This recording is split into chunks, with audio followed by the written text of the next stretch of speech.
Yeah, another video. Lots of stuff, lots of irritating stuff. Anyway, so Pyrrho made a video, and then Fake Sagan made, some sort of reaction video to the analysis and the what the fuck. It wasn't very interesting. But I'll play some of the Fake Sagan clip. Like I said, it's just this whatever, this banter kind of nonsense, wasting time because my image is funny when he freezes it. Yeah, whatever. It's kind of a waste of time. Anyway. And then, so Pyrrho made a video, and it's just irritating. Didn't get, it's just, there's no substance in it. No even useful concession to the communication problem made out of this word issue. And he just plays this game like, it's your fault. Which, you can say that politely, but it doesn't really matter. Then he's talking about this friend thing or something, and that, that there's some sort of tolerances or what's acceptable and what's not acceptable and all this other kind of crap. And yeah, I'm just totally disinterested, frankly. I get you get familiarized to things in your environment, and I've just said this, even things that are shitty you almost don't want to throw out just because, oh, it's my favorite garbage can, even though it's covered with crap, it's shitty, it's smelly. Well, it's my garbage can. So yeah, maybe it's my Pyrrho or something. So yeah, it's a little hard just to throw in the crapper, but it's been nothing but crap. It's a piece of shit. It doesn't work. But it's like if it's your car, right? It's your lemon, and you're comfortable. It's got a good seat or something. I don't know. And so you find something about it that makes it hard to just throw in the crapper. But you're better off without it. And my analysis of my interactions with Pyrrho is that yes, I'd be better off without it. It doesn't make any contribution at all. It's just an irritant and a frustration. And to add to it, like there should be some friend component. Well, I mean, I can't, I sort of make this sort of clear. Is you're playing a different game than I am, asshole. The game I'm playing, there's real victims that you're harming, and your philosophy harms.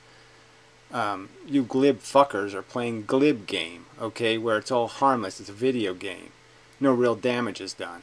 In my world, real damage is done by your stupid, glib, silly, religious mush. So why would I be friends with that? Like I said, I can't be friends with people in my own family because they voted for Trump. Why the fuck should I put up with your glib bullshit? I hate glibists, and you're a glibist. You're an excuse maker. You're just part of the problem, not part of the solution, as I've stated. That's my analysis. Where's any room for friend in there? You just can't see it, can't find it. So fuck that shit. And again, in my opinion, I've sort of made it clear. I see you're not productive politically. You make any kind of collaboration on the stuff we agree with impossible because the stuff we disagree on is just too catastrophic. It's not acceptable. So you just point out how the Democrats are going to keep losing because their coalition is too fragmented. The interest groups are too separate, and you can't hold this much stuff together with this small a magnet. Just can't happen. And so it's in big trouble. The bad guys, the religious kooks and the rich are going to win in this environment. And that's really disappointing. And it's going to be seen all over the world. The frickin' tree huggers are going to put the fucking Nazis in power with their silly, unrealistic crap. And that's just the truth. They're the worst enemy.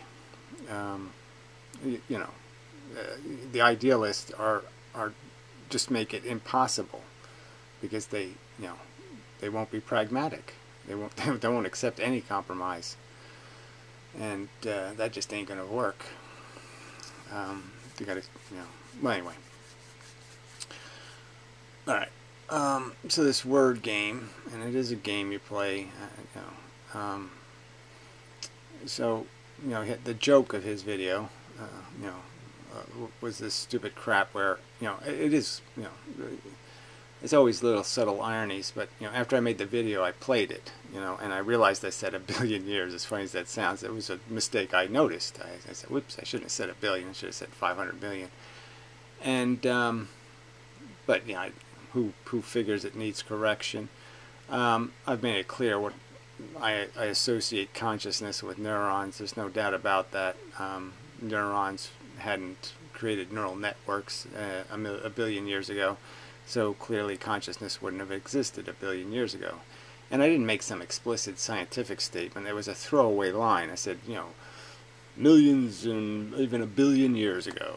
You know, it's that kind of a statement. So let's understand, I wasn't making a scientifically precise statement. I was just talking about a timeline of, you know, that feeling organisms have existed on Earth for a very, very, very long time. And to pervert that statement into this fodder for jokes is again just part of the glib that I can't stand. I'm making a deep point, and what do?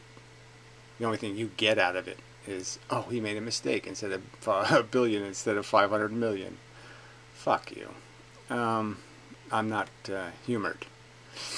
So you know, so it's really about this language thing. So he calls me a hypocrite because I choose to create new language and make it precise, and somehow that's being a hypocrite. That somehow if I create new words, that means I'm using language the way he does, which is amorphous, imprecise, you know, Heisenbergy. And there's nothing Heisenberg about the new language I wish to create. And if I make a new word, I give it pretty explicit definition.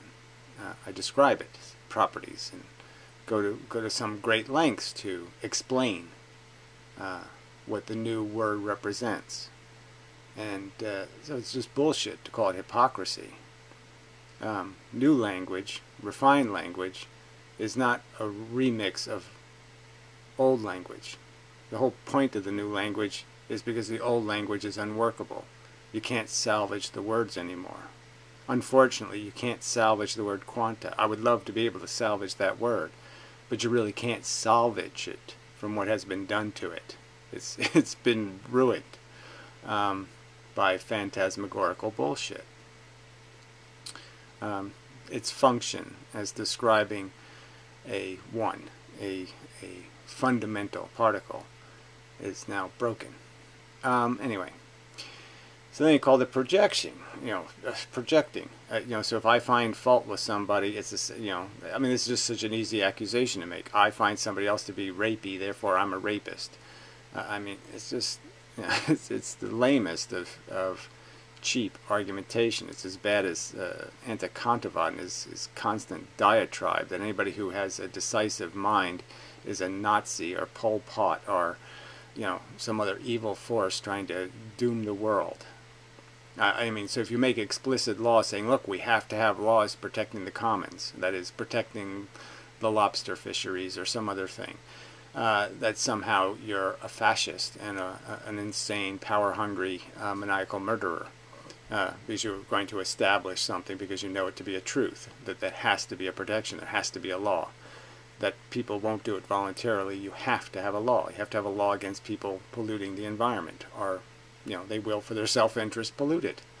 And you invest in that, absolutely. Absolutely, you have to invest in that principle. You're not a Nazi. You're not an insane bigot.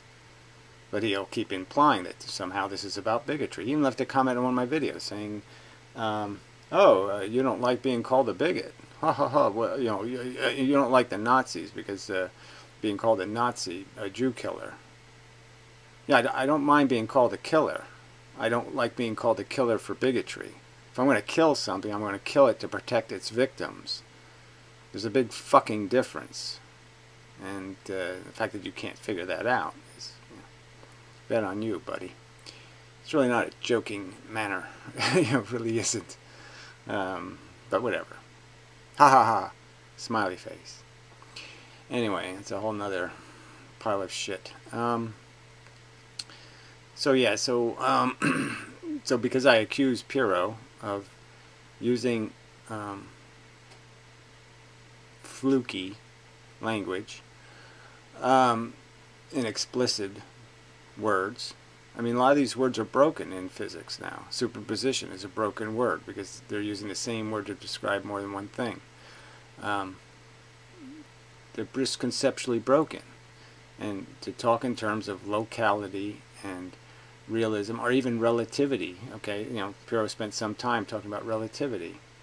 Relativity doesn't mean something's not absolute. That's the thing you're not getting. Okay, is that yes, relativity exists in the absolute universe. It doesn't exist. It's not the other way around. The absolutes aren't relative. The absolutes are absolute, and there's relative positions within the absolute universe. The big universe has pieces of universe, and the pieces are relative to each other, but that doesn't change their absoluteness in the universe. So there is no relative position. There's only an absolute position, and in that absolute position you can have things that are relatively close and things that are relatively far away.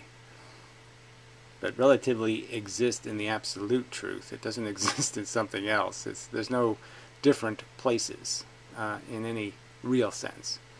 That's just bullshit. There's one absolute universe. There's one real universe, and there's nothing in any unreal places.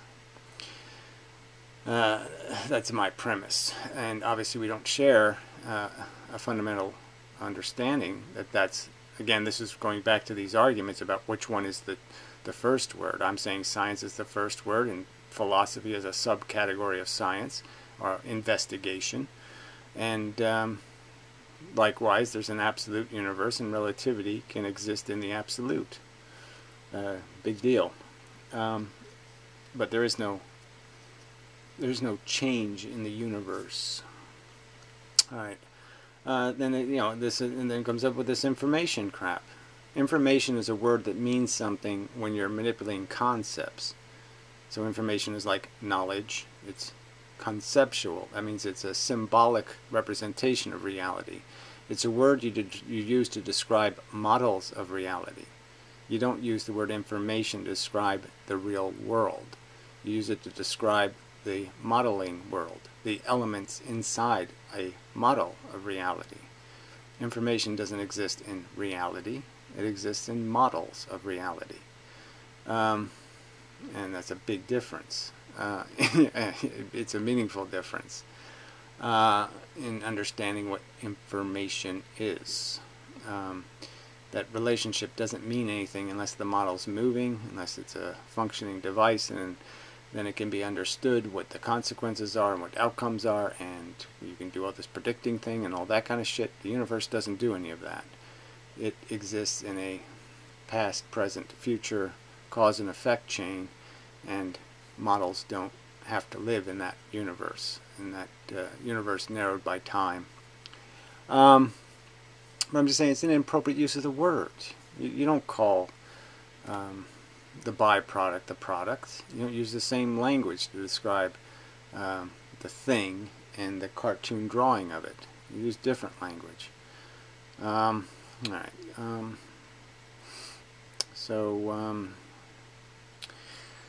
Let's see. Yeah. So so this just gets to, in the end, I just see your efforts being to, in a sense, violate the truth with unnecessary semantics. So instead of describing what you're talking about, you'll use a word like love or spirituality or some other kind of bullshit, and it has nothing to, even empathy, he's now calling it a fundamental brain function because there's something called a mirror neuron. Guess what? Mirror neuron is just a way some scientists decide to describe those neurons. They could have been called imitation neurons. They could have been called redundancy neurons. It could have been called lots of different words that would have given them different meaning. and different functionality. And again, so I certainly don't think there's anything intrinsic about our empathy programming in any substantial way beyond the fact that the empathy is programmed to function based on a reward and punishment, based on things that treat you well become allies, and you become invested evolutionarily in playing the game theory in a sense of you gain more, you catch more flies with sugar than vinegar kind of an argument. It's to your interest to have things, to negotiate contracts with the other players where you create interdependencies that will make both of you stronger. Allies are important to playing the game, I guess is all I'm saying. And clearly empathy would be part of that ally building. But, you know, I'm just saying, I don't want to get in an argument about that, you know, bit of evolutionary psychology, but it's just the whole idea that he has this presumptive claim of what we are and how we think. And my argument is that has nothing to do, psychology really has nothing to do with what is right or wrong philosophically. And I'm arguing philosophy and psychology, again, is an enemy to philosophy. It's in no way an ally to philosophical understanding. It only gets in the way. And so the less of it you pay any attention to, the better, in terms of trying to describe the actual truth of a circumstance. Our empathy is usually bigoted, therefore irrational, and it is circumstantially corrupted by personal conveniences, personal advantages. So it doesn't mean anything. It's not a source of understanding. It shouldn't be a source of our definition of what is respectable. And that's the fundamental kernel of my argument, is that you, as one of the glibbists, are defending a system that routinely and very methodically causes great harm because you think you're worth it. Because you're selfish fuckers. And you don't account for the price paid to keep you running. And that's just bullshit. It's a lie. It's just silly rationalizations and excuses for self-interested psychological behavior, not philosophically, rationally defensible behavior. Alright, I get disposed of that. But whatever, I've made it clear in my videos. You want to talk about physics? Okay, that's fine. Let's talk about let's talk about one element of physics at a time. Heisenberg, two-slit even, bent space, relativity, time dilation, inertia, the nature of it. But there's no point in having this too general a conversation that is dependent on so many assumptions that are, in my opinion, very challengeable as truth. Quantum mechanics is layered with poorly evidenced assumptions, conclusions based on thin evidence, almost non-existent. That's why I'm saying it's pretty close to a religion. All right, so that disposes of pyrrho. On to the fake Sagan. No big deal here. I guess it was just the contrast of the, ironic contrast of Brett Keane, rapid fire of a bunch of questions, kind of interesting philosophical questions, some of them maybe, and this, trivial drama crap where fake Sagan is not even conceding.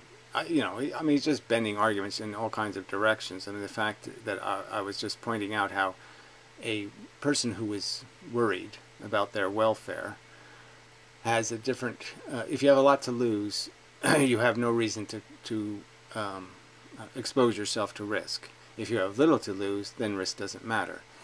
And I think Fake Say can understand why I might not care about making enemies, okay, because I'm not invested. And in a sense, you know, I don't want to give any crazy people ideas, but the truth is, you know, sort of like the Unabomber or any one of these other characters, I sort of win in martyrdom. So if I can die in some kind of insanely newsworthy way, it'll only make me more powerful. Sadly. I mean, it's a tragic truth of my existence. And if I was really a hero, I would probably try to do something dramatically silly. Not harm anybody necessarily, but just try to die in some sort of elaborate way. Because it works. Yeah. But unfortunately, like I said, you can't just set yourself on fire in the street. That doesn't work. You know, so you do have to do something that threatens civilization in some way, I suppose. At least threatens to be newsworthy.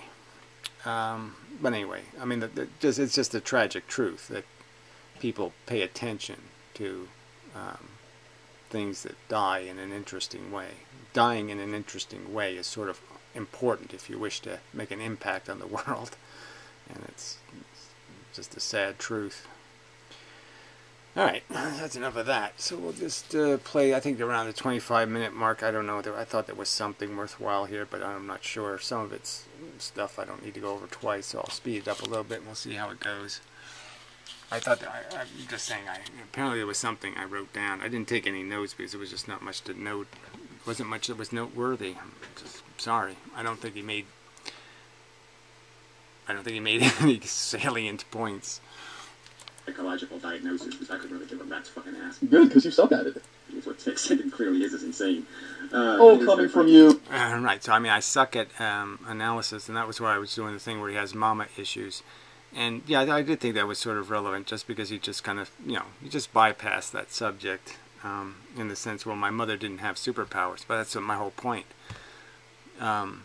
Your mother was just playing victim, and she let you be a victim. And I think you do have a problem with that. He kind of assured there. Coming from Gary Inmendham. Oh, it's okay. Coming from... Well, again, Gary Inmendham doesn't have a gun collection. Gary Inmendham doesn't play with, you know, the matches, so to speak. So again, if you don't want the comparison, don't live it. I mean, you're the one with this whole conspiracy theory, much like Oswald. I mean, the comparisons are valid. If you want to claim I'm crazy why? Because I believe in evolution. Oh, okay. And I take it seriously. I take seriously the consequences of evolution. And therefore, I'm crazy. No, I don't think so, asshole. The guy who threatens judges and gets himself on... Okay, so that's what you had to resort to, right? And I mean, I've already responded to this. How many times do I have to respond to it? Could you please produce the threat? I mean, you're talking about how the government is out to get us, and you don't understand how that's why I'm on the watch list, is because I didn't do anything wrong. I threatened their control. I threatened their incompetence. I threatened their violation of the Constitution. You don't get that? I got put on the watch list because I told the judge I have constitutional rights. And you violated them. That's why I was on the watch list. And I won the appeal. Again, how many times can I say this to you fucking liars? You want to say I threatened a judge? Well, if I threatened a judge, how could it be possible that I won a federal appeal? They're not easy to win. A federal appeal, that's one step below the Supreme Court, for fuck's sake. And I won. Asshole. The judge was removed. He was demonstrated to be wrong. You get it? Fox News. Yeah, you're crazy to be anywhere near Fox News. I don't choose. I didn't call Fox News, asshole. They called me. So Fox News calls you. What are you going to say? Fuck you? No, he wanted to do it. He wanted my response to the fact that a federal whatever he was, said, I was out of line for making my video, and I would be placed on the watch list.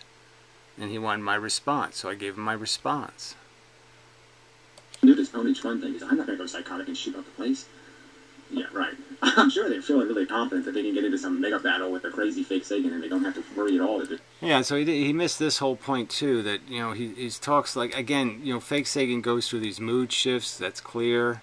I'm not talking about fake Sagan every day. I was just sort of pointing out that most people only do this kind of wacky stuff when they're figuring on maybe getting killed themselves. They don't do this stuff and figure, I'm going to get away with it. Most of them are pretty fatalistic. I'm either going down with the ship, or they, like Oswald, they go to a movie theater and just wait to get arrested because they know they're fucked.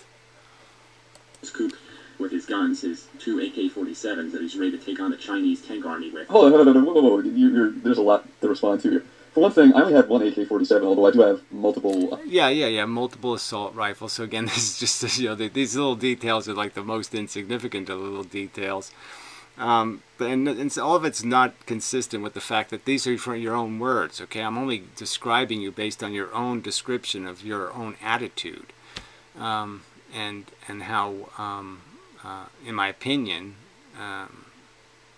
insanely conspiratorial it is, and how insanely, like, this is somehow practical. Like you're going to win the revolution. You're not. Assault rifles, but they're not all AKs. But what was the other thing about, like you're just ripping off my talking points, Gary. I mean, this claim that the DP had a meeting before episode 305 was recorded, and TJ kind of pulled him aside and said, hey, we better go easy on this guy because he might show up to one of our meetups. Like, yeah, so I was conceding your claim. I was conceding that it might be a realistic argument that the DP wouldn't be interested in getting in a drama war with you.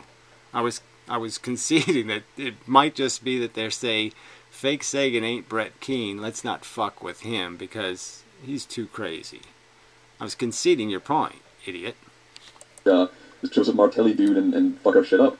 That was I'm the one that put that forth. So, how are you going to throw it back in my... By the way, look at this still. I'm throwing it in your face because, frankly, it would be what somebody who has something to lose might think. They might say, why would I play with this fire?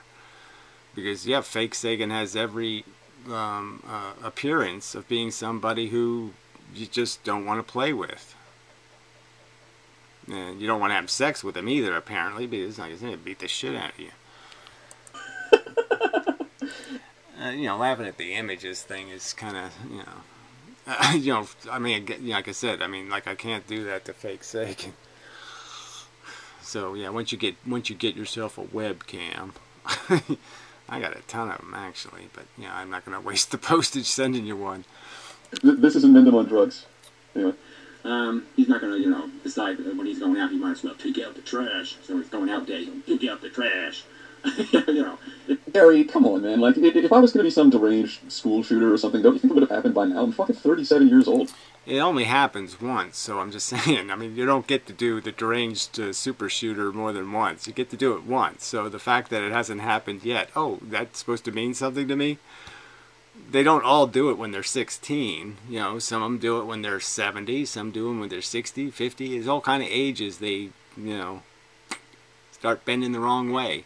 And you're heading for the magic, midlife crisis years, so who the fuck knows? But I'm supposed to predict what year you go postal? Yeah, sorry, yeah, I don't have that in my book of knowledge. Bro, give me a break. Like, I went through the trauma and abuse of high school like everybody else. I went through college and trying to find myself and doing a whole bunch of drugs. I've been through a lot of shit in my life. If I was going to snap and do a mass shooting, it would have happened years ago. It says you. Again, like I said, there's lots of people that go through lots of shit, and their snapping point is the snapping point. Some of them snap at 10, some of them snap later, so whatever. I mean, technically, just because of circumstances, I might be able to say I snapped a few times, but, it just didn't snap. The snap didn't happen. But I was at the It's like you're driving for the federal building and you get a flat tire. Something like that happens. I mean, I think at the point I'm at in life, I've kind of reached some semblance of equilibrium where that's not really a legitimate concern. But the reason why I put that claim in... Well, again, it's a legitimate argument to be made. I'm just saying you've given us a profile of crazy. That's what you've given us. I change my mind every 13 seconds. I can't control my behavior, even for Jesus. One minute I say I can change, next minute I say I can't change. But no, I certainly can't change the certain things, the simplest things about me I can't change. I mean, I'm just saying, you're the one who spilled all this mush out here, and then you're saying, oh, well, don't look at the mush and analyze it. Well, I'm going to analyze it, but you've spilled it out. And my analysis, in my opinion, you're not refuting the analysis. You're just not. You're just saying, oh, fuck you for, taking me seriously. In my video, Fake Sagan owns the drunken peasants, is because I know that they see me that way. I know that that's how TJ is genuinely afraid of me. He thinks I truly am like this unhinged, insane person, which I just think is kind of funny. But whatever. Anyway, let's go on. Well, again, you think it's kind of funny, but I'm just saying there's nothing in your rhetoric that makes it sound like it's funny. You sound a little bit like a crazy person. I mean, and you're going to argue that I sound crazy. Why is that? Oh, because I take being a mammal and having neurons and being able to feel and be tortured seriously. Oh, silly me. And I'm not a bigot. I don't look at the other mammals on Earth and pretend that the fact that they can't sing and dance or sing an Irish ditty means that they aren't worthy of consideration. Yeah, I'm not that fucking stupid. It's a perfectly reasonable way to think, but it's really a bad bit of logic when it's in the brain of a psychotic. That's the part where it all goes wrong. Good rational sense to take out the trash doesn't really work when it's in the hands of some asshole who can't figure out what trash really is. Is he talking about me or is he talking about the DP? No, I'm talking about you, obviously. I don't know how you could miss that. Take out the trash was the line I used to describe the person who snaps. That's what most of them are doing. They're taking out their version of the trash. That's what Timothy McVeigh was doing. Taking out the government babies, trash, and the Columbine guys taking out the trash, shooting 15-year-old girls. Gary, if you're talking about me, what are you saying, that I'm not worthy of my own ideas? Like if I come up with a good idea, it's a good idea, but it doesn't count because it came from me, or something, No, I wasn't talking about your stupid idea at all. I was talking about the fact that somebody would have reason to say playing with fake Sagan isn't a great idea. Like they'd have good reason if I had a daughter to say don't date fake Sagan, that kind of thing. There's reason to say not a good idea.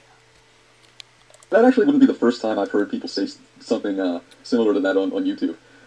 Actually, I've had people leave comments plenty of times where it's like, oh, fake Sagan's right, but it doesn't count because he's fake Sagan. Whatever. So anyway, that's the problem. But yes, you do have to worry about touching fake Sagan off. I mean, saying the wrong thing to fake Sagan because, yeah. Well, Gary, I find a gaping flaw in this logic here because, you're saying all kinds of loud shit about me right now. You just called my mom a whore who will spread her legs for any fast-talking player or whatever the hell you said. And, your docs got dropped. Yeah, and again, I'm not the drunken peasants, right? So you don't understand the distinction or difference? I'm just saying that people in different positions have different concerns. I've said things to lots of people I thought were crazy. Okay, and just because, yeah, I'm not gonna change who I am for that circumstance because I have very little to protect. In a sense, I've made I've made 4,000 videos. It's not like it'd be a huge tragedy, except for the few people who are dependent on me in the real world. And the cats. So I'm just saying I got less to lose. I'm just saying somebody with something to lose might want to say, if I can play with something else, why not play with something else? I do this. This is my job, so to speak. Other people don't do that. I do bomb disposal. Other people don't do bomb disposal. They'll say, well, no, I'll go get a job at the grocery store. I don't want to do bomb disposal. Just it happens to be the thing I'm good at. So I do it. Years ago, everybody knows where you fucking live. You know, I don't know off the top of my head because I don't give a shit, but I'm sure if I spent 5 minutes. Well, you did a whole video where you pointed out it's inmendham and New Jersey. It's not that big a place, really. 5,000 people. Yeah, not hard to find. Got kind of an unusual name. Really easy. On Google, I can fucking figure it out. So, like, why aren't you worried? Is this some weird attempt at like suicide on your part, or because letting you believe what you're saying? And by the way, like, let me state. Yeah, frankly, I'm just saying that. What, you don't think there's a difference between me having an argument with you and me having an argument with pyrrho or something? You think I think pyrrho's more postal than you or something? I'm just saying, yeah, we can have risk assessment. I'm just saying, if the people on the internet right now, I would say, yeah, the gun nut. Well, that's a, you know, if I was going to make a list of the properties and, you know, in the categories commensurate to people you don't want to fuck with, yeah, guys who own more than one gun, any gun for me, frankly, even pyrrho having a gun is gross. But I mean, I'm just saying, you know, this whole, yeah, I don't get it.